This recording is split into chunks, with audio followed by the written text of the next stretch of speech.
Joining us now, live from Levin TV studio, is the former Chief of Staff to Attorney General Edwin Meese, a constitutional lawyer and radio talk show host, the great one, Mark Levin, from his hidden bunker. Mark, thank you very much for joining us this morning. On your Thursday evening radio broadcast, you laid out a devastating case about executive overreach of the Obama administration, which many believe metamorphosized itself to tweets that President Trump sent out on Saturday morning accusing potential wiretapping in Trump Tower. We want to give you a case here this morning to lay out what you know about it, and the evidence you have for the potential executive overreach of the Obama administration. Well, pleasure to be here. The evidence is overwhelming. This is not about President Trump's tweeting. This is about the Obama administration's spying. And the question isn't whether it's spied. We know they went to the FISA court twice. The question is, who did they spy on? The extent of the spying. That is, the Trump campaign, the Trump transition, Trump surrogates. And I want to walk you through this, the American people. Exhibit 1. Exhibit 1. This is all public. Head Street. 2 separate sources with links to the counterintelligence community have confirmed that the FBI sought and was granted a Foreign Intelligence Surveillance Act court. This is spying. In October, giving counterintelligence permission to examine the activity of, quote, U.S. persons in Donald Trump's campaign with ties to Russia. Let me go on. This isn't me. They say the first FISA request, sources say, named Trump, was denied back in June, denied by the court. But the second was drawn more narrowly and was granted in October after evidence was presented of a server possibly related to the Trump campaign and its alleged links to 2 banks.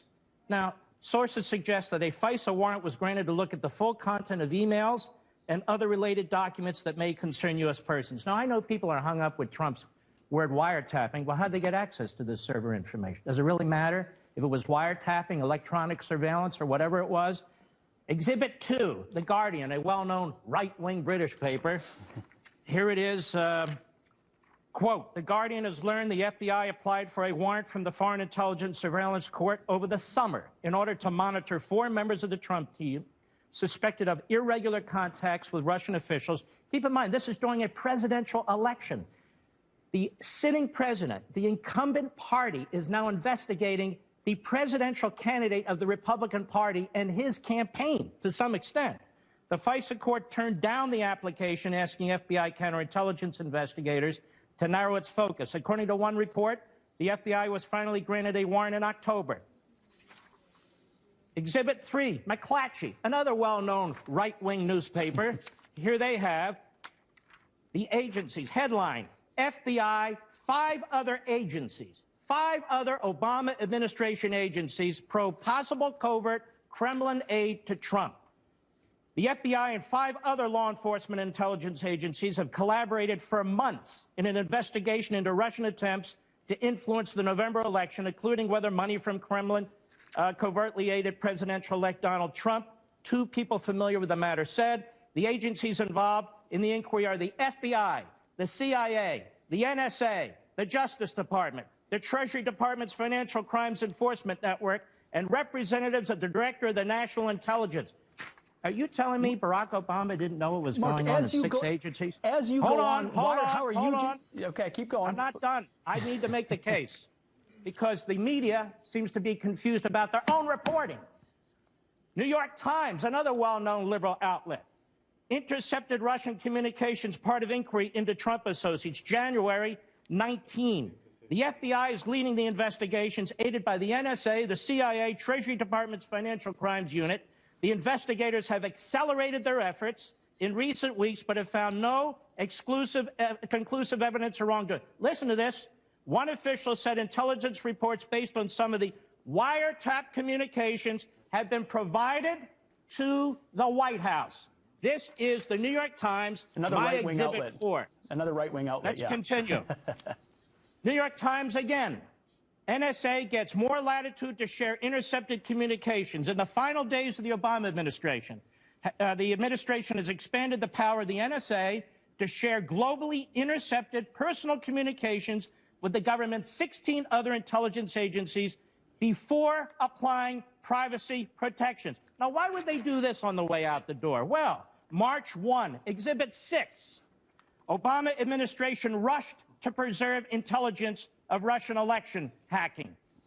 In the Obama administration's last days, listen to this, some White House officials scrambled to spread information about Russian efforts to undermine the presidential election and about possible contacts between associates of President-elect Trump and Russians across the government. I'm not done. Exhibit 7, New York Times. Flynn is said to have talked to Russians about sanctions Trump took office. Well, where'd they get this information? Well, Mark, you know, the FISA court, they're always monitoring the Russian ambassador and so how do we know that? Maybe they are, maybe they're not, but there's an awful lot of other activity. Sure. Here we have Washington Post, one more, Washington Post, March 2nd. U.S. investigators have examined contacts Attorney General Sessions had with Russian officials during the time he was advising Donald Trump's campaign. The focus of the U.S. counterintelligence investigation has been on communication between Trump campaign officials and Russia. Listen to this. The inquiry involving Sessions is examining his contacts while serving as Trump's foreign policy advisor in the spring and summer of 2016. This has been going on for a year. Well, Mark, now, as you do on your radio program, you lay out a devastating case based on public documents, as you point out, and not right-wing sources, but mainstream left-stream sources. How confident are you that this investigation, which was on so-called Russian hacking, but now the White House says this morning will be broadened to looking into executive overreach, how confident are you they will find something there? I don't know, but they already found something. The issue isn't whether the Obama administration spied on the Trump campaign or transition or certain of its surrogates. The issue is the extent of it.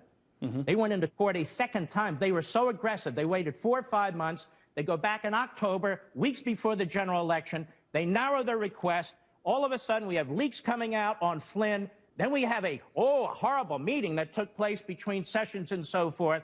And I'm telling you, as a former chief of staff to an attorney general of the United States in the Reagan administration, these are police state tactics. Now, what did Barack Obama know? He knew everything I just read to you apart from 1 or 2 articles. You know how I know? It's in the newspapers. It's right there. So Barack Obama not only knew this, but he gets a daily intelligence briefing. And let me tell you something about daily intelligence briefings. If your attorney general and your FBI is going to the FISA court to get a warrant to investigate aspects of an opposition party in the middle of a general election campaign, how much you want to bet the President of the United States knew that? I don't want to bet you on that. Read his opinion. Mark, we were about to hit a hard break. Is there any way you could stick around for 1 more minute, ask you 1 more question on this? That's fine.